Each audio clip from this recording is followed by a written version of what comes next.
யாரா எங்கள் தலையை அரெஸ்ட் பண்ணது? இன்டர்நெட்டே சும்மா கொதிப்படைஞ்சிருச்சு அப்படின்னு சொல்லலாம். எங்கே நம்ம ஊரில் கிடையாதுங்க. டொனால்டு ட்ரம்ப் அவர்களை அரெஸ்ட் பண்ணி கொஞ்ச நேரத்துலேயே அவங்கள வெளியில் விடுறாங்க. அப்படி வெளியில் விடும்போது ஜோர்ஜியா எலெக்ஷனில் ஏதோ பிரச்சனைலாம் பண்ணார் அப்படின்னு சொன்னாங்கல்ல, அப்படி வெளியில் விடுறதுக்கு முன்னாடி அவருக்கு மக்ஷாட் அப்படிங்கிறது வெளியில் வருது. அதாவது இந்த சிறைச்சாலையில் ஃபோட்டோ எடுப்பாங்கல்ல, அந்த மக்ஷாட் வெளியில் வருது. அவருடைய ஹைட் என்ன, அவருடைய வெயிட் என்ன அப்படிங்கிறதெல்லாம் சொல்கிறாரு போல். இது சோஷியல் மீடியாவில் ரொம்ப வைரல். அதுவும் டொனால்டு ட்ரம்ப் அவர்கள் கொடுத்துருக்கிற போஸ்ட், நம்ம ஊரில் ஆதார் கார்டில் எப்படி இருக்கும் நம்மளுடைய புகைப்படம், அதை விட ரொம்ப கொடூரமாக கொடுத்துருக்கார். ஃபேஸ் ரியாக்ஷன் எல்லாம் வேற லெவல், அல்டிமேட் அப்படின்னு சொல்லலாம். இதே மாதிரி இன்னும் பல செய்திகள் இருக்குது. நான் உங்கள் விக்கி, இது உங்கள் தமிழ் விதை. ஷார்ட்டாக கொஞ்சம் செய்திகள். முதல் செய்தி என்ன அப்படின்னு கேட்டிங்கன்னா, பிரிகோசின் அவர்கள் இறந்து போனது தான் அப்படின்னு சொல்லிட்டாங்க. பெண்டகனை பொறுத்த வரைக்கும் அவர் கொல்லப்பட்டிருக்கலாம் அப்படிங்கிற ஒரு செய்தியை வெளியிட்டிருக்கிறார்கள். அடுத்ததா ட்ரம்ப் அவர்களுடைய இந்த மக்ஷாட்டை பற்றி நிறைய பேர் பேசியிருக்காங்க. மோனாலிசாவை விட கூடுதலாக நிறைய நபர்கள் இந்த ஒரு ஷாட்டை ஏகி வச்சிருப்பாங்க, டவுன்லோட்லாம் பண்ணி வச்சிருக்காங்கப்பா, கேம்பெயின்லாம் ரொம்ப பெரிய அளவில் இது பயன்பட போகிறது அப்படின்லாம் சொல்லியிருக்காங்க. அடுத்ததாக வந்திருக்கக்கூடிய தகவல் என்ன அப்படின்னு கேட்டிங்கன்னா, இந்த பிரிகோசின் அவர்கள் கொல்லப்பட்டிருப்பார் பார்த்தீங்களா, அப்படி கொல்லப்பட்டிருந்ததை யார் ஒஃபிஷியலாக அறிவிக்க வேண்டும்? வேக்னார் குரூப் அறிவிக்க வேண்டும். வேக்னார் குரூப்பினுடைய டெலகிராம் அந்த சேனலில் பிரிகோசின் அவர்கள் இறந்துட்டார் அப்படிங்கிற தகவலை கொடுத்துருக்காங்க. அவருக்கு மலரஞ்சலியாக இருக்கட்டும், அவருக்கு கண்ணீர் அஞ்சலியாக இருக்கட்டும், இது எல்லாமே வேக்னார் குரூப் செஞ்சிட்டு இருக்காங்க அப்படிங்கிற ஒரு தகவலும் வெளியாகி இருக்கிறது. அடுத்ததாக பிரிக்ஸ் பிளஸாக மாறுதுப்பா. 2024 புதுசாக 6 நாடுகள் சேர்க்கப்படும். அதற்கான எல்லா ப்ரொசீஜரையும் நாங்கள் உருவாக்கிட்டு இருக்கோம் அப்படின்னு சொல்லி இந்தியா, சீனா, ரஷ்யா, பிரேசில் மற்றும் சவுத் ஆப்பிரிக்கா இவங்கெல்லாம் சேர்ந்து சொல்லும்போது உலக நாடுகள் கரகோஷம் எழுப்புகிறார்கள். மேற்குலக நாடுகள் கொஞ்சமாக கவனிச்சுக்கிட்டே இருக்காங்க. இது எவ்வளோ தூரம் போகுதுன்னு நாங்களும் பார்க்குறோம் அப்படின்னு சொல்லியிருக்காங்க. ஆனால் ஈரானுக்கு இந்த பிரிக்ஸுக்குள்ள ஒரு நாடா நீங்கள் வாங்கப்பா அப்படின்னு சொல்லி பெரிய அளவில் அழைப்பு கொடுத்ததும் ஈரானுடைய ரிக்வெஸ்ட் அக்செப்ட் பண்ணது அப்படிங்கிறது ஒரு மைல் ஸ்டோன் தான். அமெரிக்கா, மேற்குலக நாடுகள் ஈரானை தனிமைப்படுத்த வேண்டும் அப்படின்னு நினச்சிட்டு இருக்கும்போது இந்தியா, ரஷ்யா, சீனா போன்ற நாடுகள் ஈரானை நாங்கள் சேர்த்துக்கிறோம்டா, ஈரான்ட்டு அவ்வளோ பவர் இருக்குது அப்படின்னு சொல்லி அந்த நாட்டையும் ஒரு நாடாக மதித்து நம்ம உள்ளே சேர்த்துருக்கோம். சவுதி அரேபியா உள்ளே வராங்க அப்படிங்கிறதும் 80% ஆஃப் ஆயில் ரிசர்வ் அப்படிங்கிறது இனிமேல் பிரிக்ஸ் பிளஸ் நாடுகளுக்குள்ளேயே இருக்கும் அப்படிங்கிற ஒரு தகவலும் வெளியாகி இருக்கிறது. பிரிக்ஸ் நாடுகளுக்கிடையே தனித்தனியாக பேச்சுவார்த்தை அப்படிங்கிறது நடந்திருக்கு. அந்த வகையில் இந்தியா, சீனாவினுடைய பேச்சுவார்த்தை நடந்ததாகவும், இந்தியா, சீனா இடையே இருக்கக்கூடிய பிரச்சனையை முடிப்பது அப்படிங்கிறது ஒரு காமன் இன்ட்ரெஸ்ட் தான், இது தனிப்பட்ட விஷயம் கிடையாது, அதனால சீக்கிரமா இதற்கான ஒரு சொல்யூஷன் ஏற்படுத்தப்படும் அப்படிங்கிற ஒரு தகவலை சீனா மற்றும் இந்தியாவை சார்ந்த 2 நபர்களும் சொல்லியிருக்காங்க. ஸோ அதெல்லாம் பிரஸ் மீட்ல வெளியில வருது அப்படின்னா கண்டிப்பா ஒரு நல்ல ஒரு மாற்றம் வரலாம் அப்படின்னு சொல்லப்படுகிறது. அதே நேரத்தில் சீனா இன்னும் பல நாடுகள் கூட, ஆப்பிரிக்க நாடுகள் கூட அவங்களுடைய உறவை மேம்படுத்துவதற்கான அடுத்த கட்ட நடவடிக்கையிலும் இந்தியாவும் அதே மாதிரி ஈடுபட்டிருக்கிறார்கள் என்பதும் குறிப்பிடத்தக்கது. ஸோ எதிர்காலத்தில் ஒரு மல்டிபோலார் வேர்ல்டு அப்படிங்கிறது வரப்போகுது. மல்டிபோலார் வேர்ல்டுனா வேறு எதுவுமே இல்லைங்க, ஒரு டெசிஷன் எடுக்கிறாங்க. இப்போ ஐநா சபை பார்த்துக்கோங்களேன். ஐநா சபையினுடைய வேர்ல்டு ஹெல்த் ஆர்கனைசேஷன், இந்த வேர்ல்டு ஹெல்த் ஆர்கனைசேஷன் யார் அதிகமாக ஃபண்டு கொடுக்குறாங்களோ அவங்களுடைய பேச்சை தான் கேட்பாங்க. ஆனால் அதே நேரத்தில் ஒரு மல்டிபோலார் வேர்ல்டு அப்படின்னா யாருக்கு உடனடியாக உதவி தேவையோ அவங்களுக்கு அந்த உதவி போகும். இங்கே யார் அதிகமாக காசு கொடுக்குறாங்க அவங்களுக்கு ஃபஸ்ட்டு உதவி போகும். உதவி தேவைப்படும் நபர்களுக்கு எப்போது உதவி போகும் அப்படிங்கிறது யாருக்குமே தெரியாது. ஸோ ஒரு டெசிஷன் எடுக்கும்போது அங்கே இருக்கக்கூடிய பிரச்சனைக்கான டெசிஷன் எடுக்கணுமே தவிர அங்கே இருக்கக்கூடிய பவருக்கான டெசிஷன் எடுக்கக்கூடாது. என்ற அதிகாரம் இருக்குது அப்படிங்கிற பெயரில் எடுப்பது இப்போது இருக்கக்கூடிய சட்டம் வேர்ல்டு ஆர்டர். அடுத்ததாக வரக்கூடிய வேர்ல்டு ஆர்டர் அப்படிங்கிறது என்டையர் டிஃப்ரெண்டாக இருக்க போகுது. அதற்கான எல்லா நடவடிக்கையும் இனிஷியேட்டிவ் ஒரு ஆரம்ப புள்ளி அப்படிங்கிறது பிரிக்ஸ் பிளஸ் தான். அடுத்த ஒரு அப்டேட் என்ன வந்திருக்கு அப்படின்னா, நேஷனல் மெடிக்கல் கமிஷன் அவங்க என்ன செஞ்சிருக்காங்க, ஒரு உத்தரவு போடப்பட்டிருந்தது. அந்த உத்தரவின் அடிப்படையில் டாக்டர்ஸ், பிரைவேட்டாக இருக்கட்டும் கவர்மெண்ட் டாக்டர்ஸாக இருக்கட்டும், அவங்க ப்ரிஸ்கிரைப் பண்ணுறது ஜெனரிக் மெடிசன் இல்லாட்டி கெமிக்கல் காம்பவுண்டுடைய பெயர் மட்டும் நீங்கள் எழுதி கொடுத்தா போதும் அப்படின்னு சொல்லியிருந்தாங்க. அப்போ டாக்டர்ஸ் இதுக்கு எல்லாத்துக்கும் எதிர்ப்பு தெரிவித்திருந்தார்கள். அப்படி நாங்கள் ஜெனரிக் மெடிசனுடைய பெயரோ இல்லாட்டி கெமிக்கலினுடைய பெயரோ எழுதி கொடுக்கும்போது அது ஒரு பிராண்டை மட்டுமே பெரிய அளவில் என்ன செஞ்சிடும், ஒருவேளை இப்போ நிறைய மெடிக்கல் ஷாப்பில் அது இல்லாமல் இருக்கலாம், ஒரு பிராண்டை மட்டும் அவங்க ரொம்ப பெரிய அளவில் ப்ரமோட் பண்ணலாம். இது ஒரு பர்டிகுலர் மோனோபோலியாக மாறுறதுக்கான வாய்ப்புகள் இருக்குது அப்படின்னு சொல்லப்படுகிறது. அதனால் அந்த அறிவிப்பை இப்போது நிறுத்தி வைத்திருக்கிறார்கள். ஆனால் இதில் 2 விஷயம் இருக்குது. ஒன்று, டாக்டர்ஸ், நமக்குலாம் தெரியும், மெடிக்கல் ரெப்ரசன்டேட்டிவாக இருக்கிறவங்க டாக்டர்ஸை சந்தித்து நீங்கள் எழுத வேண்டிய ப்ரிஸ்கிரைப் பண்ணும்போது இந்த மாத்திரை எழுதுங்க, இதில் இந்த கெமிக்கல் காம்பவுண்ட் இருக்குது அப்படின்னு சொல்லி சொல்லுவாங்க. அதுக்கு தகுந்த மாதிரி டாக்டர்ஸுக்கு வில்லாலிருந்து டூர் வர இந்த மெடிக்கல் நிறுவனங்கள் கொடுப்பாங்க. மெடிக்கல் ரெப்ரசன்டேட்டிவ்க்கும் இவ்வளவு மெடிக்கலை வித்தாங்கன்னா அவங்களுக்கு கூடுதலான பணமும் கிடைக்கும் என்பது குறிப்பிடத்தக்கது. ஸோ இப்படி சில பிராண்டை டாக்டர்ஸ் என்ன செய்கிறாங்க, பெரிய அளவில் விற்பனை செய்தார்கள்.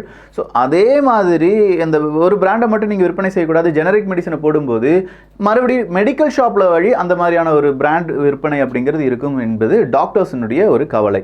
டாக்டர்ஸுக்கு இரண்டு பக்கமும் பிரச்சனை தான். ஒன்று மெடிக்கலும் வளர்ந்துடும், டாக்டர்ஸினுடைய லாபமும் குறைஞ்சிரும். இன்னொரு பக்கம் மெடிக்கலில் ஜெனரிக் மெடிசன் அப்படிங்கிறது ரொம்ப பெரிய அளவில் பேசு பொருளாக மாறிடுச்சுன்னா விலை கம்மியான பொருட்கள் நம்ம மக்களுக்கு கிடைக்க வாய்ப்புகள் இருக்குது. ஸோ இதில் நிறைய நன்மைகளும் இருக்குது, சில தீமைகளும் இருக்குது. தீமைகளை களைந்தால் போதுமாக இருந்தது. ஆனால் ஏன் இதை ஒட்டு மொத்தமாக நிப்பாட்டி வச்சிருக்காங்க அப்படிங்கிறது இன்னும் தெரியல. பிரதமர் நரேந்திர மோடி அவர்கள் சவுத் ஆப்பிரிக்காவிலிருந்து நேராக கிரீஸுக்கு போயிட்டாங்க. கிரீஸுக்கு போய் ட்ரேட் மற்றும் border terrorism, cross border terrorism இருக்குல்ல, இதை பற்றியான டிஸ்கஷனில் பிரதமர் நரேந்திர மோடி அவர்கள் ஈடுபடுவார்கள் அப்படிங்கிற ஒரு தகவல் வெளியாகி இருக்கிறது. இந்த இடத்துல கவனிக்கப்பட வேண்டிய ஒரு விஷயம், துருக்கிக்கு நாம் ஒரு பெரிய செக் வைக்கணும்னா கிரீஸ் வழியாக தான் வைக்க முடியும். எப்படி இந்தியாவுக்கு எதிராக பாகிஸ்தானை பயன்படுத்துகிறாங்களோ அதே மாதிரி துருக்கிக்கு எதிராக இந்தியாவால் கிரீஸை பயன்படுத்த முடியும், கிரீஸும் இந்தியாவை பயன்படுத்த முடியும். ஸோ அந்த மாதிரி ரொம்ப முக்கியமான ஒரு டீல் தான் கிரீஸ் மற்றும் இந்தியாவுக்கு இடையே நடைபெறக்கூடிய இந்த பேச்சுவார்த்தை. இது ரொம்ப ரொம்ப ரொம்ப இம்பார்ட்டன்ட். பிலிப்பைன்ஸ், ஆஸ்திரேலியா இன்னைக்கு ஒரு கடற்படை ஒத்திகையை செஞ்சு பார்த்துருக்காங்க. இந்த கடற்படை ஒத்திகை அப்படின்னு சொல்லும்போது சாதாரண விஷயம் கிடையாதுங்க. ஒரு ஐலண்டை ரீடேக்கிங் பண்ணுறது எப்படி அப்படிங்கிறது தான், அதுவும் தென்சீன கடல்லையே. என்னையா பிலிப்பைன்ஸுக்கும் சீனாவுக்கும் ஆகவே ஆகாது, ஆஸ்திரேலியாவுக்கும் சீனாவுக்கும் ஆகவே ஆகாது, நீங்க இரண்டு பேரும் சேர்ந்து கடற்படை ஒத்திகைலாம் செஞ்சு பார்க்குறீங்க, சீனா என்ன சும்மா பார்த்துட்டு இருக்காங்களா அப்படின்னு பார்த்தா வேடிக்கை தானையா பார்க்க முடியும். எல்லாருக்குமே அங்கே சம உரிமை இருக்கு. 9 லைனாக இருக்கட்டும், 7 லைனாக இருக்கட்டும், அந்த டேஷ் லைனை பற்றிலாம் எங்களுக்கு கவலையே கிடையாது, நாங்கள் எங்களுடைய வேலையை செய்வோம் அப்படின்னு சொல்லி தென்சீன கடலை பிலிப்பைன்ஸ், ஆஸ்திரேலியா சும்மா லந்து பண்ணிட்டு இருக்காங்க. ஃபுகுஷிமாவோட வேஸ்ட் வாட்டர் அப்படிங்கிறது கடல்ல இப்போது கொட்டப்பட்டு வருகிறது அப்படிங்கிற ஒரு தகவல் வெளியாகி இருக்கிறது. அப்போ ஜப்பான் என்ன சொல்றாங்கன்னா, தேவையில்லாத நிறைய மிஸ்இன்ஃபர்மேஷன் வெளியில வருது, அந்த இன்ஃபர்மேஷன் தான் மக்களை பேனிக் அடைய வைக்கிறதே தவிர வேற எந்த விஷயத்திலும் இது பயப்பட வேண்டாம், இது ஃபுல்லி ட்ரீட்டட் வாட்டர் தான் அப்படின்னு சொல்லியிருக்காங்க. எந்த அளவுக்கு நம்புறது நம்பாமல் இருக்கிறது அப்படிங்கிறதெல்லாம் போக போக தான் தெரியும். ஒரு 10 வருடங்களுக்கு பிறகு தான் இதனுடைய இம்பேக்ட் மனித உடலில் அங்கே இருக்கக்கூடிய கடல் உயிரினங்களுக்கு மத்தியில் பரவ ஆரம்பிக்கும். அது பரவாமல் இருந்துச்சுன்னா நல்லது, பரவ ஆரம்பித்து விட்டது என்றால் தடுக்கவே முடியாது. அது என்ன சொல்றது அப்படின்னு தெரியல, பரவாமல் இருக்கட்டும். அடுத்ததா பென்குயின்ஸ் இருக்குது பார்த்தீங்களா, ரொம்ப சூப்பராக இருக்கும், பார்க்குறதுக்கு அவ்வளோ க்யூட்டாக இருக்கும். அதனுடைய இனப்பெருக்கம் அப்படிங்கிறது பெரிய அளவில் பாதித்து வருகிறது. அண்டார்டிகாவில் இருக்கக்கூடிய அந்த ஐஸ் எல்லாமே ரொம்ப பெரிய அளவில் உருகும் நிலை ஏற்பட்டிருப்பதால் அங்கே இருக்கக்கூடிய தட்ப வெப்பநிலையில் மாற்றம் வருவதனாலும் இந்த பென்குயினுடைய இனப்பெருக்கம் அப்படிங்கிறது முழுமையாக நிற்கலாமாக இருக்கும். ஸோ இதை எப்படியாவது நம்ம கட்டுப்படுத்த வேண்டும் அப்படின்னு சொல்கிறாங்க. அப்படின்னா பென்குயினுடைய சில பல இனங்கள், அதில் இருக்கக்கூடிய சில பல இனங்கள் அப்படிங்கிறது அழிந்து வருகிறது என்கிற தகவலும் வெளியாகி இருக்கிறது. லிபியாவை பொறுத்த வரைக்கும் லிபியா நாட்டுக்குள்ள ISIS தீவிரவாதிகள் ஒரு 3 அட்டாக் அப்படிங்கிறத நடத்தினாங்க. இப்போ இந்த 3 அட்டாக்கு பின்னாடி இருக்கக்கூடிய தீவிரவாதிகள் யார் அப்படிங்கிற அந்த தேடுதல் வேட்டையில் 3 அட்டாக்கு காரணமான ISIS தீவிரவாதிகள் கைது செய்யப்பட்டிருக்கிறார்கள். ஸோ இப்போ லிபியாவில் கைது செய்யப்பட்டிருக்கக்கூடிய இந்த தீவிரவாதிகள் அப்படின்னு சொல்லும்போது மறுபடியும் லிபியாவில் இவங்களை, இந்த தீவிரவாதிகளை விடுவிப்பதற்காக எகைன் தீவிரவாதிகள் தாக்குதல் நடத்தலாமோ அப்படிங்கிற ஒரு அச்சம் நிலவுகிறது. லெபனானுடைய ஆர்மி இன்னைக்கு ஒரு செய்தியை வெளியிட்டிருக்காங்க. அவங்களுடைய ஒரு ஹெலிகாப்டர் விபத்துக்குள்ளானது, அந்த விபத்தில் 2 நபர்கள் உயிரிழந்தார்கள் அப்படிங்கிற அபிஷியல் கன்ஃபர்மேஷனை வெளியிட்டிருக்கிறார்கள். சுடானுடைய ஆர்மி சீஃப் இன்னைக்கு முதல் முறையாக அவங்களுடைய ஆர்மி HQ இருந்து வெளியில வந்திருக்கார் அப்படிங்கிற ஒரு தகவல் வெளியாகி இருக்கிறது. ஸோ ஆர்மி ஹெட் குவார்ட்டர்ஸ் அப்படின்னு சொல்லும்போது அங்கிருந்து சுடானுடைய சீஃப், இப்போ சுடான்ல பெரும் பிரச்சனை நடந்துட்டு இருக்கு ஆர்மிக்கும் துணை ராணுவத்துக்கும் இடையே. அந்த பிரச்சனையில இப்போ ராணுவத்தினுடைய தளபதி வெளியில வந்திருக்கார் அப்படின்னு சொல்றது ஒரு பெரும் பேசு பொருளாக மாறி நிற்கிறது. ஈக்வடார்ல எலெக்ஷன் நடைபெற போகிறது. அப்படி எலெக்ஷன் நடைபெறணும்னா அதுக்கு முன்னாடி நீங்கள் செய்த தவறுகளுக்கெல்லாம் மன்னிப்பை கோர வேண்டும். மக்களிடம் அந்த மன்னிப்பை கேட்டால் மட்டும்தான் உங்களுக்கு எலெக்ஷன்ல ஜெயிக்க முடியும் அப்படிங்கிற ஒரு தகவலுடன் பல எதிர்க்கட்சி தலைவர்கள் அவங்களுடைய அந்த வாக்கை கேட்க ஆரம்பிச்சிருக்காங்க. ஈக்வடார் தலைவர் கூட இந்தியாவினுடைய பிரதமரும் சீனாவினுடைய அதிபரும் பேசிக் கொண்டார்கள் என்பதும் இங்கே குறிப்பிடத்தக்கது. ஜிம்பாப்வேல எலெக்ஷன் அப்படிங்கிறது முடிஞ்சிருச்சு, அதனுடைய கவுண்டிங் நடக்கும்போது எதிர்க்கட்சி தலைவர்கள்லாம் அங்கேயே நின்றுட்டு இருக்காங்களாம் பூத்லேயே. யாரும் திருடிட்டு போயிடக்கூடாதுப்பா அப்படின்னு சொல்லி. ஸோ இந்தியாவில் மட்டும் கிடையாதுங்க, எல்லா இடத்துலையும் எலெக்ஷனுக்கு பிறகு இருக்கக்கூடிய பதட்டம் அப்படிங்கிறது இருந்துகிட்டே தான் இருக்கு. பிரிட்டிஷ் மியூசியத்திலிருந்து சில பல பொருட்கள் திருடப்பட்டதாக செய்திகள் வெளியாகி இருக்கின்றன. ஆனால் அந்த செய்தியினுடைய தலைப்பு ரொம்ப விசித்திரமாக இருந்துச்சு. திருடனிடம் இருந்தே திருடப்படுகிறது அப்படிங்கிறதா. ஏன்னா பிரிட்டிஷ் எல்லா நாடுகளிடம் இருந்து நிறைய பொருட்களை திருடி அவங்க மியூசியமா வச்சிருக்காங்க. அந்த மியூசியத்திலிருந்து யாரோ ஆட்டையை போட்டிருக்காங்க பார்த்தீங்களா, அதை தான் இங்கே பெருசாக பேசிட்டு இருக்காங்க. சவுதி அரேபியா சீனாவினுடைய ஒரு யோசனையை கொஞ்சமாக செவிசாய்க்கலாமா அப்படின்னு சொல்லி யோசிச்சுட்டு இருக்காங்க.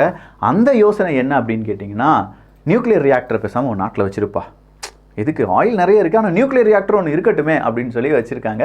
அது சவுதி அரேபியா கேட்டது என்றால் நியூக்ளியர் ரியாக்டர் அவங்களுடைய நாட்டுக்குள் ஒரு அணுமின் நிலையமாக உதயமாகும். சீனாவினுடைய சால்ட் மேக்கர், உப்பை பெரிய அளவில் விற்பனை செய்யக்கூடிய அந்த நிறுவனம் அங்கே இருக்கக்கூடிய மக்களிடம் ஒரு கோரிக்கையை வச்சுருக்காங்க. ஃபுகுஷிமா அந்த அணு உலையிலிருந்து தண்ணீர் வேஸ்ட் வாட்டர் வெளியில் வருதுல, அதனால் உப்பு வாங்குறதுக்கெலாம் நீங்கள் பயப்பட வேண்டாம், நம்ம உப்பு அந்த உப்பு கிடையாது அப்படின்னு சொல்லி அதற்கான விளக்கத்தை கொடுத்துருக்காங்க. இந்தோனேஷியா இப்போதைக்கு பிரிக்ஸுக்குள்ளே நான் சேரலை, அடுத்த வருஷம் பார்க்கலாம் அப்படிங்கிற அறிவிப்பை ஒபிஷியலா இன்று கொடுத்திருக்கிறது. ரஷ்யா ஜெர்மனியை வீழ்த்தி 5th biggest economy GDP PPP பிரகாரம் ஜிடிபியில் இவங்க தான் 5வது பிக்கெஸ்ட் எக்கனாமி அப்படிங்கிற ஒரு நாட்டினுடைய அந்தஸ்துக்கு வந்திருந்தாங்க. ஒரு 12 தினங்களுக்கு முன்னாடி நடந்தது. ஸோ நேற்று பிரிக்ஸ் கூட்டத்தின் போதும் புட்டின் அவர்கள் இந்த வார்த்தையை சொல்லி மிகப்பெரிய அளவில் மேற்குலக நாடுகளுக்கு எகெயின் ஒரு பெரிய பாதிப்பை ஏற்படுத்தினார் அப்படின்னு சொல்லலாம். நீங்க என்னதான் பொருளாதார தடை போட்டாலும் என்னுடைய வளர்ச்சியை யாராலையும் தடுக்க முடியாது, ரஷ்யா வளர்ந்து கொண்டே தான் இருக்கும், ஈரானும் வளர்ந்து கொண்டே தான் இருக்கும் அப்படின்னு சொல்லி அவர் சொன்னது நிறைய பேர் கிளாப்ஸ் பண்ணதுக்கான ஒரு தருணமாக மாறியது. நேற்று ஒரே இரவில் மட்டும் 42 ட்ரோன்களை வீழ்த்தி இருப்பதாக ரஷ்யா அறிவித்திருக்கிறார்கள். அவங்களுடைய S-200 கிரீமியாவில் நிலைநிறுத்தி வைக்கப்பட்டிருப்பதாகவும் அதன் வழியாக தான் இந்த ட்ரோன்ஸ் எல்லாமே அழிக்கப்படுவதாகவும் தகவல்கள் வெளியாகி இருக்கிறது. ஈரான் பிரேசில் 2 நாடுகளும் அடுத்ததா நிறைய கூட்டு முயற்சியில் ஈடுபட போறாங்க. ஈரான் பிரேசில் அமெரிக்காக்கு எதிரான 2 நாடுகளப்பா. இப்படி பாருங்களேன், டி-டாலரைசேஷன் அப்படிங்கிறதும் அந்த வேர்ல்டு ஒரு லெவலா மூவ் ஆயிட்டு இருக்கு. நியூ அந்த வேர்ல்ட் ஆர்டருக்கு தகுந்ததுபடி மூவ் ஆயிட்டு இருக்கு அப்படிங்கிறத நம்மளால தெள்ள தெளிவாக பார்க்க முடிகிறது. இந்த வருடத்தில் மட்டுமே ஈரான் 2 சேட்டலைட்டை விண்ணில் செலுத்த போகிறார்களாம். ஈரான் டெக்னாலஜியில் ஒரு 2 தினங்களுக்கு முன்னாடி 24 மணி நேரம் தொடர்ந்து பறக்கக்கூடிய ட்ரோன் அறிமுகம் செஞ்சாங்க. இப்போ சேட்டலைட் அப்படின்னு சொல்லிட்டு இருக்காங்க. அடுத்ததா ஸ்பேஸ் ஸ்டேஷன்ல நாங்களும் ஒரு அங்கமாக மாறுவோம் அப்படிங்கிற அறிவிப்பும் ஈரான் சார்பாக கொடுக்கப்படலாம். அதுவும் சீனாவினுடைய ஸ்பேஸ் ஸ்டேஷன்ல ஈரானுக்கு ஒரு இடம் ஒதுக்கப்படும் என்கிற அறிவிப்பை சீனாவும் கொடுத்திருக்கிறார்கள். ஸோ ஓவராலா நிறைய செய்திகள் பார்த்துருக்கோம். இந்த செய்திகளை பற்றிய உங்களுடைய கருத்துக்கள் இங்கே வரவேற்கப்படுகின்றன. ஒருவேளை நாளை மறுநாள் வீடியோ வராதா இருக்கும். ஊருக்கு போகிறேன். ஸோ கொஞ்சம் அந்த 2 தினங்கள் மட்டும், அதன் பிறகு கண்டினியூஸாக வீடியோ வந்துடும். நல்லதை பகிர்ந்து நல்ல சமுதாயத்தை உருவாக்குவோம். நன்றி, வணக்கம்.